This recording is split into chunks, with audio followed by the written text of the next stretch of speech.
All right, welcome back, ladies and gentlemen, to the GSL Code A, and we are starting off the round of 16 today. I am Moletrap.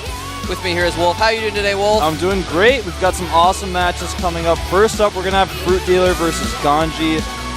By the way, special thanks to our sponsors. You can see them at the bottom of the screen. Really want to just shout out to them as much as possible because I love Pepsi. I know you're like a personal fan of Pepsi. I am actually a personal fan of Pepsi. To you, they're more than just a sponsor. Well, back at home, actually, I'm from Atlanta, and Coca-Cola is, of course, just like the rival of Pepsi, so all my friends would always just, you know, be like, why do you get Pepsi? It's just like a big rivalry thing, and everyone drinks Coke except me. I'm like the only one who drinks Pepsi. Is Coke bottled in Atlanta or something? Is that why everyone drinks it there? It's from Atlanta originally, and there's like a bottling company there. I mean, it's bottled there a little bit. I'm sure it's bottled many more places than just Atlanta. Where is the home of Pepsi? That's actually a good question. I don't know.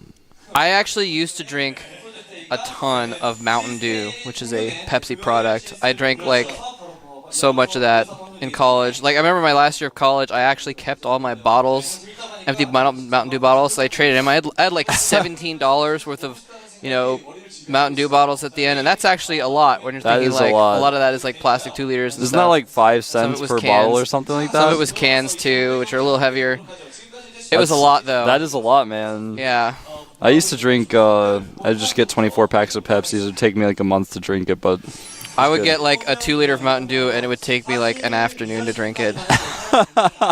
It was actually a little excessive. Anyway, well, you guys should do that too. Yes, you guys should do that too. Go out, get a 2 liter of Pepsi. No, actually, don't get it right now. But you already have it in your fridge because GSL sponsors Pepsi. Maybe during a 5-minute break. So you're like supporting them. By the way, some people have been tweeting at Pepsi and like telling them like, thanks for supporting the GSL. Keep doing that. That kind of thing actually does help a lot. Companies really do notice that kind of thing. So is that their Twitter, at Pepsi? I actually don't know if it's just Pepsi. It probably is. I'll look it up in a minute.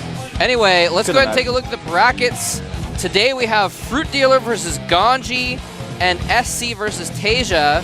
Those are our first 2 matches. The third match is in the bottom right. Dongray-gu versus JYP. And Sniper versus Czech is not happening today, but that's tomorrow. That's part of this side of the bracket as well. It's going to be tomorrow. And those are going to be great games, man. And here is the other side of the bracket. Yoda versus Tassadar is going to be the last game for today. The last match, rather. And then, of course, tomorrow as well, Jokji versus Lucky, Lenok versus Maka, Marine King versus Yu-Gi-Oh! And you can kind of see that's how things line up, too. So the winner of Marine King versus Yu-Gi-Oh! Is going to play the winner of Lucky versus Jokji, etc. So that's how the brackets are kind of lined up. And there's the games for today. Yep.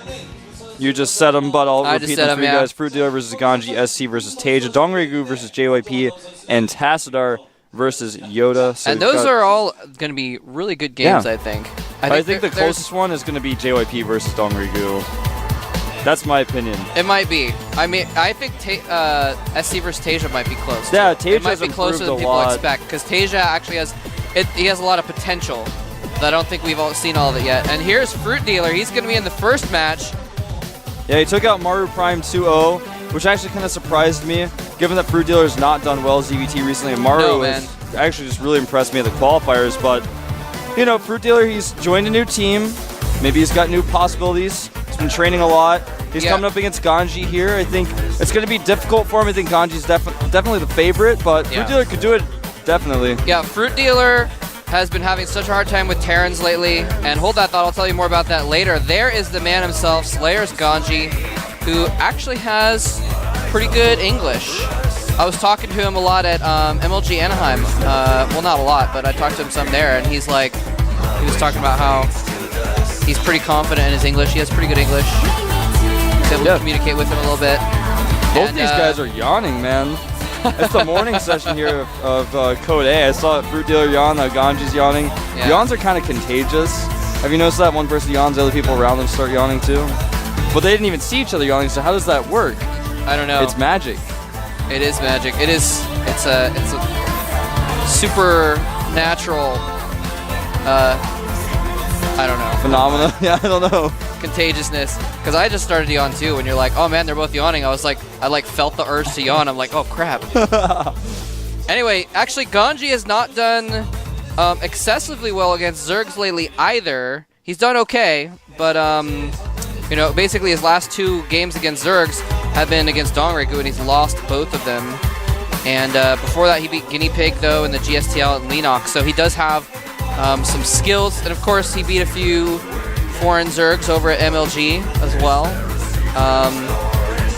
I think, actually, I'm going to have to double-check, but I think he beat Red while he was over there, which is pretty significant, actually. Yeah, Red sometimes has improved a ton, man. You can't be like, oh, man, he's, like, winning against Zergs because he went to MLG and, like, beat Joe Schmo and Bob Schmob.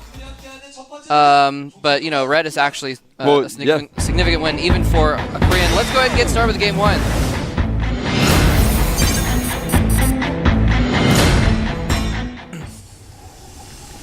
All right. Here is our Zerg player. He actually won the first ever GSL. He's been struggling more and more since then as the game has evolved. He is Startail FruitDealer. Startail FruitDealer. Recently joined Startail. Yep. Leaving TSL. A big scandal. There was a lot of issues behind that. Yeah. And here's our Terran player. Up-and-comer for Slayers. Slayers KanZI. And when I say up-and-comer, he's actually been doing a lot in like Team League and stuff. He's been doing really well. Took 4th at MLG, I believe. But, you know, hasn't really shown the individual results in the GSL just yet. This is kind of his big opportunity. Now let me, something real quick. Unless, Wolf, you look like you're about to say something. I don't want to... Well, all I wanted to say was we were talking about Rhett earlier, and Rhett hasn't done well at the GSL, but outside of Korea, he's done extremely well, especially recently. Obviously, winning the Blizzard's BNet Invitational Europe. I don't know exactly the title of that tournament, but I watched it. And I watched him play extremely well there, and GanZI taking him out is pretty significant. Yeah, you know, he was first place in the rankings for NASL, playing the BlizzCon tournament. All right, I'm going to double check that. Anyway, so what I wanted to mention, though, real quick about FruitDealer is he did take out Rhett, by the way. GanZI took out Rhett in the MLG. But FruitDealer, he's been having a lot of trouble against Terrans. This is okay, he played some Terrans in GSTL March and May, lost both of them. He played 2 Terrans in his group in Code S for Season 4. Virus and Top beat him. In up and down matches, 3 Terrans beat him, and that's why he's here in Code A. So basically, he's lost every major Terran match he's had for the last 3 months, up until beating Maru. Yeah. So really struggling. Hopefully for him, you know, beating Maru gives him a little bit of confidence. He says, okay, I actually can beat Terrans after all. Especially since, you know, when he was winning the GSL, he was owning Terrans. He was, man. Back in the day. That's like actually what he got so popular for. He was like the Zerg hero. Yeah. Well, GanZI has gone Command Center first, Mole Trap. Uh-oh. Very fast Command Center. It's about, I believe it was at 14. It's pretty common to see in this matchup on this map. It's a bold move to make, but as you can see, even the drone scout's going to be here late. Can't even harass that SCV building. Of course, he's building at the top of his ramp. Now this drone's going to see the barracks isn't done yet, so he's going to know exactly what's going on. Can't really punish it. And of course, he went hatch first, so both these guys are just going for very macro-oriented openings. Indeed, and that's not uncommon on Terminus 3, of course. Yeah, the most macro of maps. The macroiest macro map in all of macro city. Makes me want to eat some mac and cheese. So much macro on this map. Macro and cheese. And of course, you can't just make one box, man. Got to make a lot of boxes at once. That's true, man. Well, I mean, we talk about mac and cheese, but cheese is not very easy to pull off on this map. Sometimes Ace can get away with putting 2 proxy gates in Ring King's base and then still lose. Macro and cheese don't really go well together. And Econ cheese. So remember in Brood War, some people go CC first, Flash goes like 14 CC, and people are like, it's an Econ cheese. It's an Econ cheese. I hated those people, man. They were so wrong. I guess it's kind of, they're thinking like it's cheesy because if you get away with it, then you're like too far ahead. Yeah, it's really risky on some maps, but yeah, it's actually really risky in general. Like that's what ended up being Flash's temporary downfall. Like he was winning everything, and then he's got so confident he just started like 14 command center every single game against every race, and people were like, "Oh, I'll just rush you then," and he got eliminated. Anyway, GanZI is going to be moving out and taking his expansion here, and pretty safe to do that. He was putting on some pressure with those Marines, forced a little bit of defense. There was a spine crawler up, but FruitDealer didn't overreact, really. He's making drones still. He doesn't make too many Zerglings. Yeah. Blue Flame being researched for GanZI as he adds 2 barracks. So the reason why Blue Flame has become so popular is because the multitasking that it owns. Yeah, that's the fundamental reason. But beyond that, sorry. Beyond that, the reason why it's become so popular is if you have good control and multitasking, you can do so much with Hellions. You can poke at the evolution chamber as part of the wall. You can poke at drones. If they make any mistakes, you have so many opportunities. You can control the map. It's just such a powerful tool to use. It always keeps a Zerg player nervous and guessing. Yeah, and then you know, as the game progresses, usually people don't like go back and get that blue flame later on. But if you get it early on, I don't know. Obviously, you can get it later on, but anyway, point being, if you have that early on, you can do a lot of pressure with it, and then later on in the game, you can just be like, oh well, I'm just gonna like spend 200 minerals and like go kill every drone at their 4th across the map that they can't defend. Exactly. Now, we see that a lot in both TVZ and TVT. Maybe one day in PvP we'll see it. That was kind of adorable with the Hellion and the Zergling at the opposite towers, just chilling. Anyway, one tower apiece. GanZI moving out here with a small force. He's got a few Hellions that are going to be blue flame upgraded in just a moment. There it goes. And a series of Marines, a little contingent of Marines going out as well. And he's going to put on some pressure here. FruitDealer morphing some Banelings, though.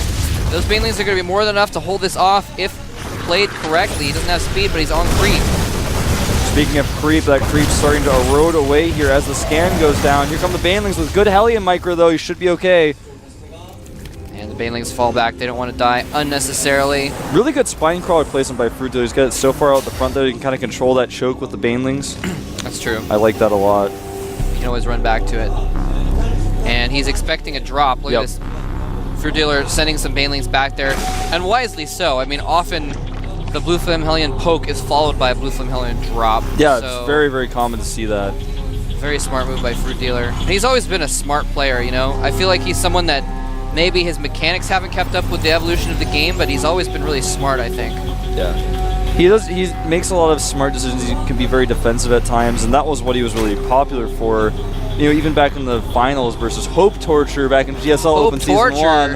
Hope Torture. Who's that? Just kidding. Well, when he was playing against him, he like did Infestor defense with spines against all the drops that Hope Torture was trying to pull off, and really showed that Zerg can win. I guess I should explain that, like I was acting like it was obvious, but Hope Torture is actually now Rainbow. Yeah. Formerly into the Rainbow in Brood War. Very, very old school player. This Overlord is going to die, and the Mulisks are a little bit too late, but they are out. In fact, they're going to chase this Viking back into the base. GanZI's going to lose that Viking, and looks like an SCV as well. Not too bad for only 3 mutas. Yeah, pretty good trade, I would say. Almost a rip-off, really. Yeah. And FruitDealer taking a fast 4th base. That is pretty risky, but given the fact that he's got mutas out now, he's just going to keep controlling the game with those. Look at this, coming in again to the 3rd base. You guys maybe get a shot of it. Taking out a few SCVs, dropping some mules down there. Even doing some damage to the turret. I love it. I love it. I love it as well. And now here's the thing. You're talking about macro. GanZI taking his 3rd base. FruitDealer taking his 4th base up at the middle top of the map. These guys are going to go macro crazy here pretty soon. And do they actually have the workers to support all that, though? Well, 57 SCVs and 65 drones is pretty much good enough. Yeah. And they're making more. Yeah. GanZI is at least. FruitDealer's making a macro hatchery as well. He's got the ability to do that. I really like that choice. More Zerg players need to do that to get that extra larva. It's very important, especially through the mid-game. Yeah. Yeah, especially, and I mean, it depends on what kind of units you're making. Like, if you're making a lot of Zerglings, you actually need that extra hatchery in order to spend all your money. And if you're at 3 bases, you need an extra hatchet regardless of what you're making, though. So exactly. So it makes a lot of sense. These mutas continuing to harass GanZI, making sure that he stays in his base so he can secure that 4th. The 4th is up. He hasn't transferred any workers over there yet. His creep spread is pretty good. He's got it about a 1/3 of the way across to GanZI's base. GanZI looks like he wants to do a drop here, but it's a very risky time to drop with these mutas out. Yeah, if he somehow gets caught in transit, the mutas will just destroy the whole medevac with all the Marines in it. Won't accomplish anything. And actually, I don't know if dropping is such a good idea anyway, because even if unless the mutas are really out of position when he drops, it's just going to get cleaned up pretty easy. Yeah, it's a pretty big risk. I mean, FruitDealer has like Banelings and Zerglings patrolling in the back of his main supply line. Nice little scan there. Always have to be careful now with the trends of Banelings being burrowed. Mutas always seem like a trap. And GanZI is moving out here, and FruitDealer are going to take this opportunity to go for a counterattack and take out this bunker here, and probably going to get the siege tank at the very least. Maybe even some medevacs. Pick it up. Oh wow, everything coming back here though. Zerglings are going to get cleaned up, but while the Marines are dealing with that, the Mutalisks are going to be able to kill off a turret and a few SCVs, and probably just going to be able to get out there. Yeah, nice. And he forces an extra stim on the whole army there, or about half the army. Yeah, really nice control by FruitDealer. Now this drop is actually going to FruitDealer's external base. Whoa, he hasn't even scouted it, but he's going to run into it on his way over, and he just knows it's there. I'm looking at his vision. He didn't even know, and he just he went right there, man. You know what? GanZI is actually good enough, though, that I wouldn't put past him to have, well, I guess and he's actually tearing apart this base really badly. Spinecrawlers are a little bit too late. He's pushing across the middle as well. Is this hatchery going to go down before the Mutas can clean it up? And no, it's not. It's got plenty of health left. But meanwhile, in the middle of the map, a pretty large engagement goes on. Banelings tried killing some Marines, but unfortunately, GanZI's control was too good. FruitDealer, though, is still up quite significantly in supply. He's got 48 Zerglings on the way. His Pathogen Gland upgrade has started. His +2 flyer attacks on the way, and +2 melee attacks. He's going to have some good upgrades coming on here pretty soon. Yeah, anyway, it's just going to hold that thought. A couple Mutalisks, or a Mutalisk getting picked off for no reason there. Oh, and these Banelings are going to always, oh my goodness, that is hardcore. That could be really big later on, because he's not going to expect Banelings to be burrowed, snuck in so close to his base. Exactly. And oftentimes Terran will like kind of push out with their army, and then they'll build up a new army, and then they'll move out with a large army instead of like reinforcing one at a time. Uh-oh, going to lose a tank. Nice control by FruitDealer. One tank for one mutant on a bad trade. Oh, here he goes. Going in with a lot of Zerglings and Banelings. Banelings running past the tank. Zerglings taking out the tank so quickly that the Banelings get really close, and GanZI doesn't even really split his Marines that much. Loses everything. This medevac's going to die as well. Wow, that was a slaughter, and FruitDealer takes a pretty good lead because now he's secured that 4th base. This drop happened in the main, though, while everything was happening in the middle of the map. Yeah, these Marines killing about 8 drones total. And they will be cleaned up by these Mutalisks, of course. And oh, the Marines over the Banelings. Oh! He sets off just one Bane. I like that he only used one. Because now that GanZI thinks, oh, there's nothing else there. Well, there's actually still a ton more there. That was weird, though, because one doesn't actually kill a Marine. Anyway, and here's some Banelings that GanZI, oh no! GanZI does not even move his Marines back. GanZI actually showing some pretty poor control this game, to be honest with you. Yeah, that's very true. And these Mutas are going to come into his 3rd base. He's going to have to run these other Marines back. Takes out the turret, taking out a lot of SCVs here. Nice control on those Mutas. Set all of his SCVs to auto repair so they would just heal each other until the Marines got there. It looked like they were just having a hug, like a big group hug of SCVs. Yeah, man, it's an SCV repair circle. I thought they were going to walk over those Banelings there, that's why I said uh-oh. Oh, they are. Is FruitDealer going to seal it? Oh, well, not as many kills as I would have expected, but a lot of damaged Marines in there as well. Mutalisks diving in, seeing if they can he's trying to bait him back again. Oh, no. Oh, this is so obvious. Okay. I was going to say that was so obvious. I don't know if he had stepped over that again. I would have been so upset. Turret takes out 2 Mutas, though.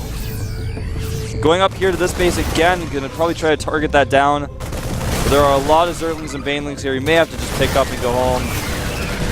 Yeah, picks up. A lot of Zerglings getting caught here. But most of them do escape. More force stims. These medevacs not having a ton of energy left.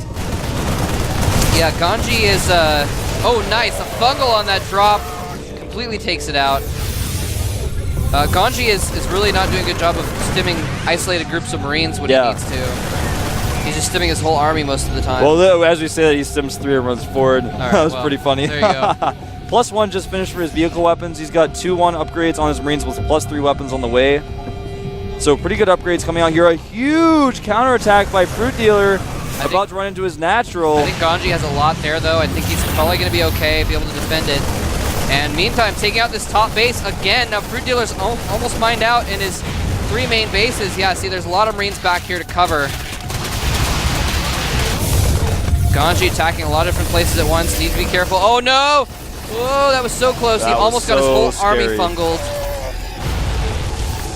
And this counterattack is about to hit pretty hard at the 3rd base, but GanZI spots it, moves towards scans. There are so many Zerglings, though. Oh my god, a slaughter of Zerglings.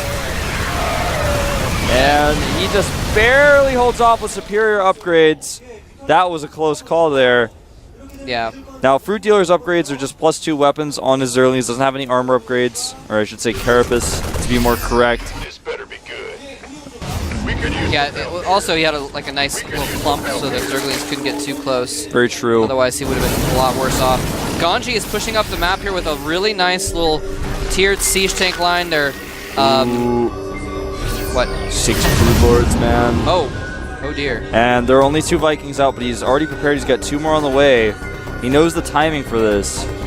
But with good fungals, there aren't that many Marines. He has to be very careful throwing away some of those Marines now. That may have been one of the most ill-fated drops ever. And oh no, transferring drones through tank fire, not a good idea.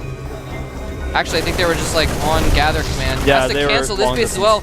GanZI doesn't have a 4th either, but he may just starve FruitDealer out at this point. I think that's what his plan is. Good fungal on these Marines.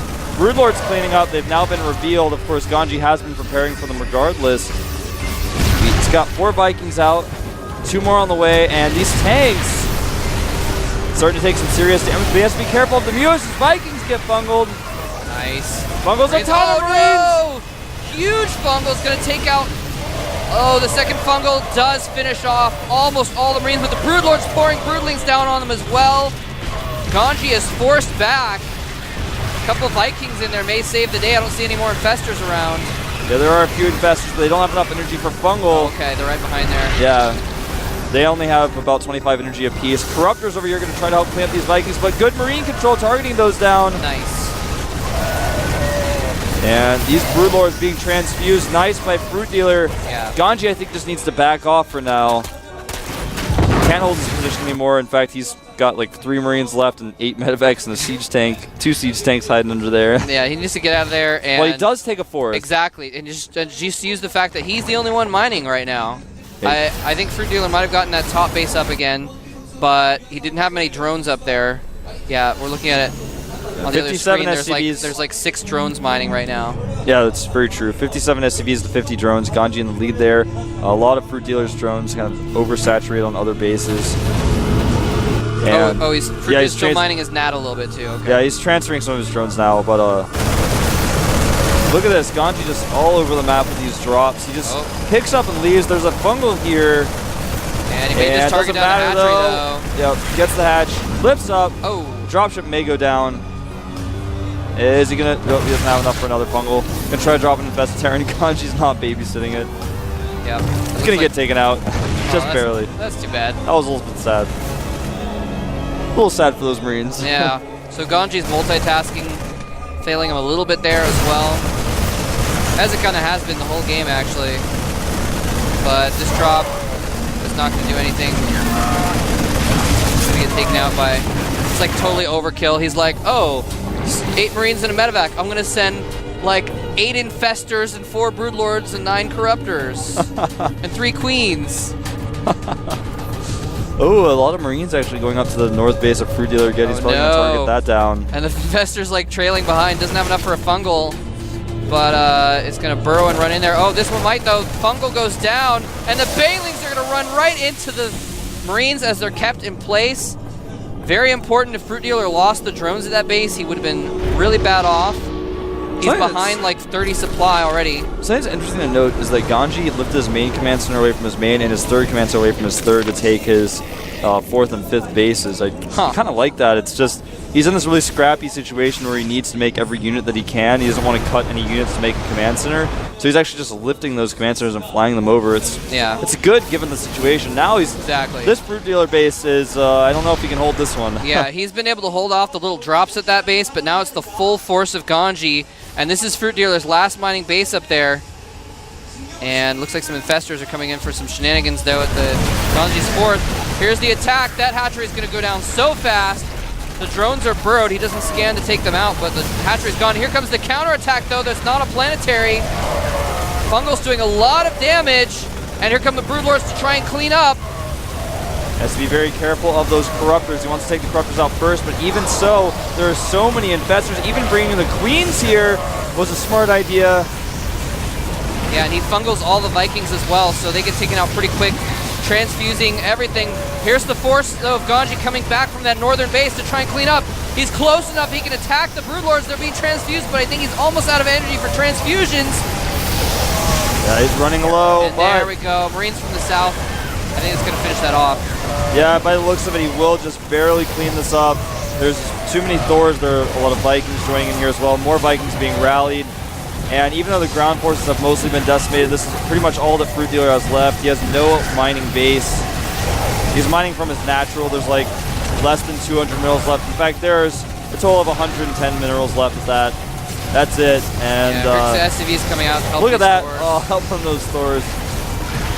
I think that we're going to see a GG pretty soon. Nice attack by Fruit. They're bringing the queens, using the transfuses. Yeah, that was actually really, that did a lot more than I thought it did, because he had like apparently like a dozen transfuses on those queens, and he was like keeping the Broodlords alive a lot longer than he should have.